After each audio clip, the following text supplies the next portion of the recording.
The Tao of Self-Confidence, Episode 101. Welcome to the Tao of Self-Confidence, where I share stories of outstanding women finding their inner journey to self-confidence 5 days a week. Visit our website at thetaoofselfconfidence.com to check out amazing blog articles and our killer resources.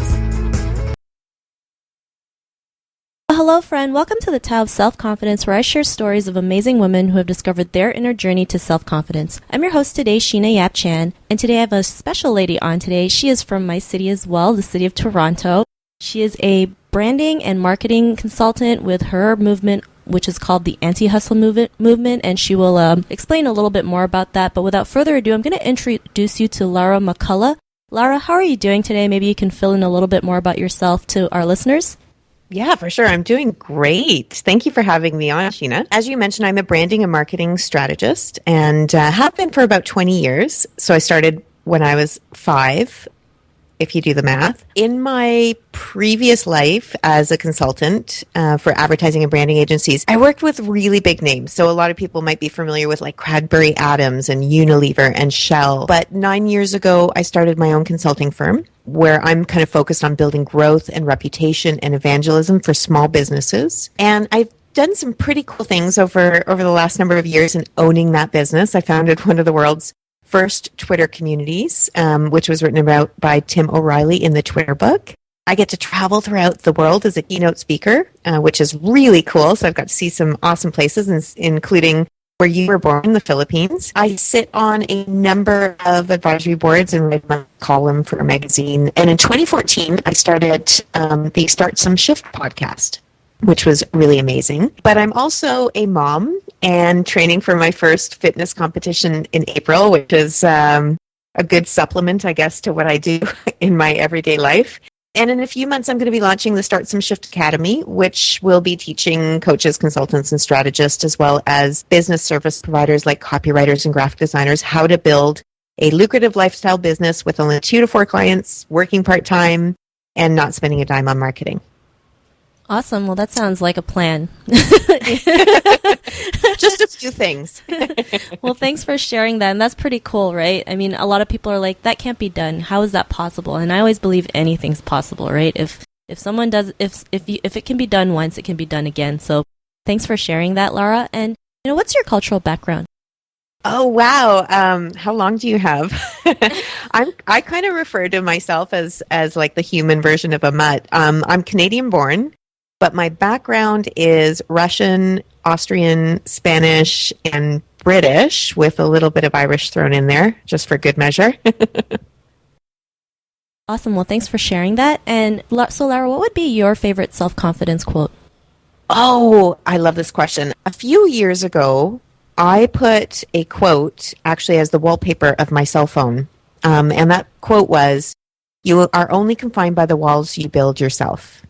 And the reason why I love this quote so much is that we have to be aware that the only things that hold us back from feeling confident is ourselves. And we try to tell ourselves that other people make us feel doubtful of ourselves. So maybe we had, a boyfriend who said certain things to us, or we had a really bad childhood and our parents told us that we weren't good enough. There's no doubt that type of stuff impacts us. It conditions us to think in certain ways. But that's all it does. It conditions us, but it's not our reality. And so we create the confines of what we think we're capable of based on that conditioning. And that's why that quote was so powerful to me. And it's not only resonated in my business life, but in my personal life. I mentioned to you right at the very beginning that I'm training for my first fitness competition. And I think that's a really good analogy. When I first started training, I was terrible and I couldn't lift any weight whatsoever. And I had to fight through thoughts in my head that came from, years of believing these types of things like, oh, you can't do this. Look at that other person over there. They're lifting 3 times the weight you are. You might as well just stay at home. And those are things I had to work through and battle through every single day. And all of a sudden, as I pushed through those thoughts, I was lifting heavier and I was going to the gym regularly and my body was changing. And breaking through that conditioning that we place on ourselves is no different. So we have to fight through those years and years of thinking, break down those walls, and then we have to build. I love that quote. Thanks so much for sharing that. I mean, there's so many, especially I find women, we're always so conditioned to people's perception of us. And we have to realize that, it's always up to us to make the decision to think what we can do and what we're capable of, right? I mean, I was the same thing when it came to fitness. I wanted to start running and, I went with a buddy and I could not even run a lap. I was like dying, Yep. But I just kept on doing it, right? And now here, I'm currently in Hawaii and, I run outside every single day, even if it's just for half an hour, right? Because, it's just doing the thing every single day that will get you that will help you become better and better. So I really love that. Thanks for sharing that. And, Lara, in your own words, how would you define self-confidence? Well, just building off of what you just said, like oftentimes as women, we look at these experts, people who, who are number one or number two or really high up there, and we think we could never be like them. But they all started the exact same place we started, and we forget that. So, to me, self-confidence is when you free yourself of the shackles that you've put on to restrain yourself, and that you're not afraid of the life that you deserve anymore, and the definition of what you deserve has changed. So it all starts from kind of recognizing that you have to start, and you have to start somewhere, and believing that you deserve more than where you are today, and just freeing yourself of those shackles, breaking down those walls. Thank you for that definition. And I love that, breaking down the shackles, because I'm sure we all have, at one point in our time, shackles that just keep us from, pretty much living the life that we want. So I appreciate that definition. And Lara, what was your life like before your discovery of self-confidence? Well, I'm a little cautious of this because to me, building self-confidence is a never-ending process. So I would say before I really made the decision to make a concerted effort to kind of break through those walls, I was riddled with fears, and everybody has fears, and they have their own types of fears that they deal with. But those fears kept me from trying new things and experiencing new things. And so life existed within the confines of my comfort zone. And what that produced was a life that was safe. So I never really had to feel very much fear, but it was also really boring. And I don't know about anybody else, but I didn't want to live in my heart a boring life. Yeah, I totally agree. Sometimes I was like that too. I was afraid to do anything, right? Like not even, just go out and do something totally different, right? Because I was always afraid of like what could go wrong instead of thinking what could go right. And, sometimes I'd used to be, I worked in an office and I'd be sitting in my cubicle thinking like, this can't be it. There has to be something more, right? I mean, it's like, I can't just go in and out Monday to Friday, do this the whole thing, kind of like Groundhog Day, the movie. You just do the same thing over and over again. So I totally understand what you went through. And, what was that moment in your life when that aha moment when you realized, you don't have to live life full of fears and you can go do your own thing? Okay, I've got a good story, but I want to give a little bit of a backstory so that you understand where I was when this happened in my life. So I was working agency side. I was working for those branding and marketing and advertising agencies. I was working 15-hour days. I was working my weekends. I was forgetting to eat because I was too busy. Like that was my life, because at that point I wanted to climb the corporate ladder and I wanted to crash through the glass ceiling. But I was also recognizing at that point in my life, it was very pivotal that I was getting burnt out and I was not enjoying life. I was creating all of this to earn a certain income, but I was never really able to enjoy that income. So I actually went on a reset weekend and I decided to go over to my Oma and Opa's cottage up north. So my Oma and Opa is grandma and grandpa in Austrian. So here I was at my Oma and Opa's cottage. It was really early in the morning, and my Opa and I were sitting on the dock overlooking the lake, listening to the loons. And we were sitting in silence, both kind of consumed in our own thoughts, and all of a sudden my Opa broke the silence and he turned to me and he said, Lara, you go your entire life planning for the future. And then one day you wake up and you realize you're living the future. So the future's here. There's no more planning to be had. And that statement just hit me like somebody punched me hard in the stomach. And I'd heard, the advice like life is short, life is fleeting, blah, blah, blah, blah, blah. It never really made much of a difference to me. But that statement that my Opa made was instrumental to me deciding in that moment that I wanted to stop thinking about what I could do or should do in the future and start doing it now. And that's when I started my business. So that was my aha moment when I realized that I needed to kind of face some of those fears in order to taste new things, and that the exquisite part of life was actually living outside of the lines that I was drawing for myself. And that was the moment I decided to build a business around how I wanted my life to feel. And I didn't want to feel that rush. I didn't want to feel the hustle. I didn't want to feel the burnout anymore. I wanted to feel a sense of ease. And that's what I've done for the last 9 years, is live that business. That is an amazing story. And I love how, you just set out an intention saying, I want a business where I feel good about it, right?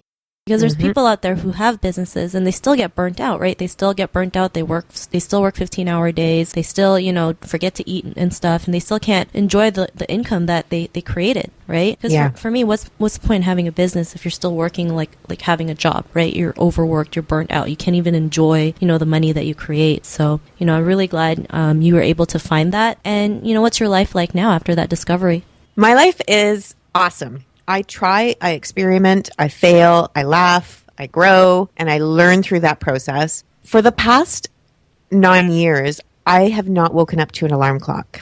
I don't wear a watch, even though I love the look of watches. I don't wear one very purposely. I don't have those Sunday night sweats anymore. So, that Sunday would come and all I'd be thinking about that Monday was the next day. I now spend an hour and a half in the gym every day. I meditate, I do yoga, I meet friends with coffee. I determine my hours. I work with clients I love. I'm not a stressed out mom. I can be present with my son, which is really amazing. And I still get to earn great money, but I now do what I love. So ultimately, it's all about feeling confident enough to go forward in the path of my dreams. And that has afforded me the life that I had always wished that I had. When I was working those crazy hours, all I really wanted was to be able to earn great money. That was important. I have a certain lifestyle that I want to give to my son, but I wanted to enjoy life. I wanted to feel life. I wanted to feel vibrant and excited, not, get caught up in the monotony and just the stress of working hard. Well, thanks for sharing that, Lara. And it's true, right? Sometimes we forget that, we're doing certain things because we want the quality of life, right? Having that lifestyle that you want for you. So, I'm glad that you were able to share that, and maybe it can help some listeners out there realize, are the things that they're doing really, benefiting them, or is it really hurting them, right? And, yes. And, money's great, but if you can't even enjoy the money, what's the point, right? So thank you so much for sharing that. And, Lara, if one of our listeners is listening to your story, she's, she's pumped, she's inspired to take action in her own life, and she's going through her own journey of self-confidence. What would be that one tip you would give to her?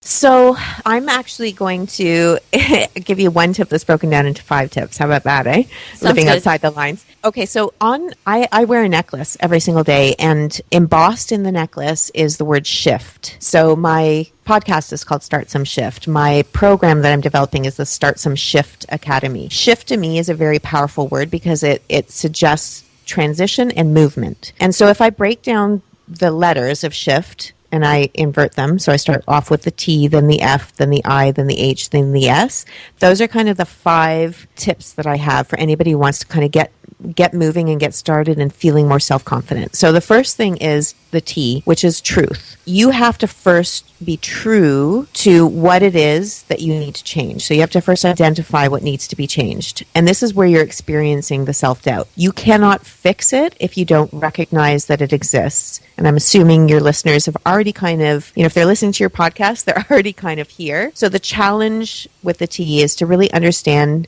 what conditioning is holding you back. So it's not even just understanding that you need to get over self-doubt and start experiencing self-confidence. It's understanding the conditioning that's holding you back. The second letter is the F, right? So this is focus. Improving self-confidence overall can feel overwhelming. So what does that mean? When somebody says, I want to feel more self-confident, there are so many aspects of your life where confidence can be hindered. It can be when I look in the mirror, I don't feel very confident about what I see. Or, certain relationships I have with people that I love, I don't feel very confident in building those. Or, I don't feel confident in business, selling myself. So if I just focus on improving self-confidence overall, that can be way too overwhelming, and there's just too many areas potentially to fix. So really focus on biting off a small bite instead of the whole thing. So the challenge here is figure out what are the one or two areas you really want to focus in on and start there. You don't start with the big overarching area of self-confidence. What specific one or two areas in your life do you want to focus in on? And then the third letter is the I. And you mentioned this actually earlier, Sheena. You mentioned the word intention. I think intention is so very important because in all aspects of our life, you will see improvement where you focus your energy.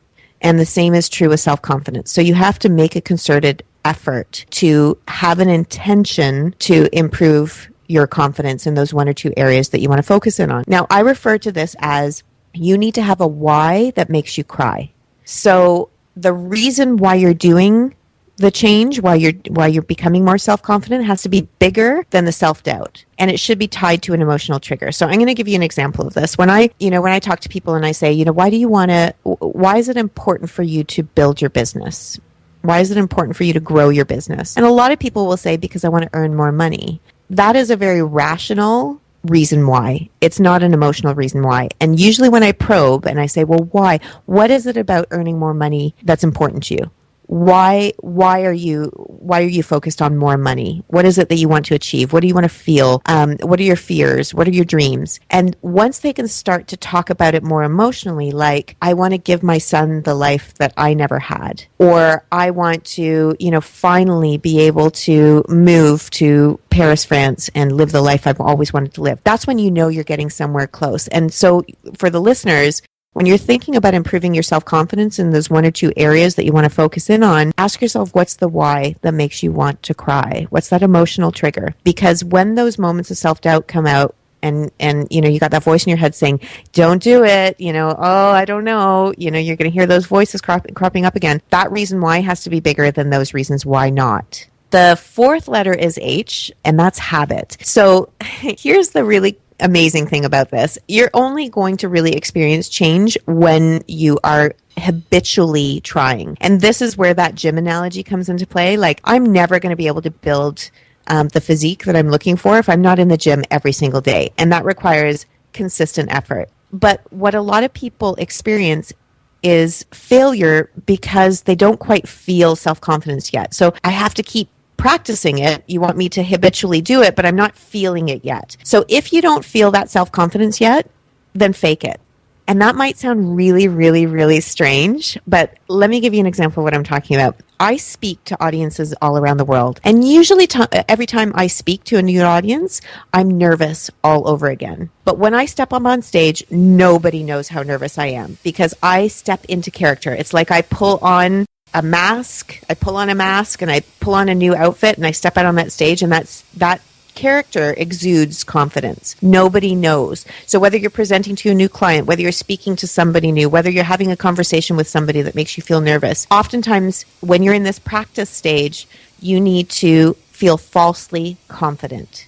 And eventually what happens, think about it as practicing. I'm going to practice feeling confident. I might not intuitively feel it yet, but I'm going to fake it. I'm going to practice it. And eventually you're going to start to feel it. And once it becomes habit, then it becomes your reality. So the challenge here is do it again, keep getting into the habit of experiencing what it is you want to feel until it becomes second nature. And then that last letter, the letter S, is second nature. And that's when your habit becomes reality. And that doesn't mean that once you're self-confident in those one or two areas, you've absolved yourself of feeling nervous ever again, because goodness only knows. Every time I step up on stage, there's nervousness, and I have to go through this process all over again. But it gets easier and easier and easier every time. And it starts to become your mindset as opposed to work. And so those are kind of the 5 breakdown tips that I'd have for your listeners on how to become more self-confident. I love those 5 tips, and I like how you have different meanings for all of them, that they're all great. So thank you so much. I mean, I even had some breakthroughs out of them because, if we don't do things, like you said, habitually, how do we expect to become more self-confident? Not saying you're going to have 100% because no one ever does. I still get nervous going on podcasts, interviewing people, even asking people to be interviewed, but it doesn't stop me, right? Kind of like, yes, feel the fear and do it anyway. So yes, thank you so much for these tips. And, Lara, if our listeners want to get to know a little bit more of what you do, about more of your movement, or just, want to know about you in general, is there any social media profiles or any links we can connect with? Yeah, for sure. So you can look up Lara McCulloch Start Some Shift on Facebook, and I have a page as well as a group called Start Some Shift. They can listen to the Start Some Shift podcast, or you can visit my website, which is laramcculloch.com for their business. I have a really amazing article that I wrote that gives 4 really compelling, very easy to implement tips to help people start to build an anti-hustle business for themselves. So I'll give you that link as well that you can include on the show notes. Awesome. Well, thanks for sharing that article. I'm sure all our listeners will love reading that. And to our listeners, if you want to connect with Lara, you can also head on over to thetowofselfconfidence.com and search for Lara's name. Her show notes will pop up along with everything else we talked about. And I just want to thank Lara for taking the time to do this, share her story, share her tips. So fortunate to have her on. So thank you so much. Thank you. I had so much fun. Awesome. And so listeners, be on the lookout for another new episode of another amazing woman's journey to self-confidence, and we'll talk to you later. Bye for now. Thank you for connecting with us on the Tao of Self-Confidence.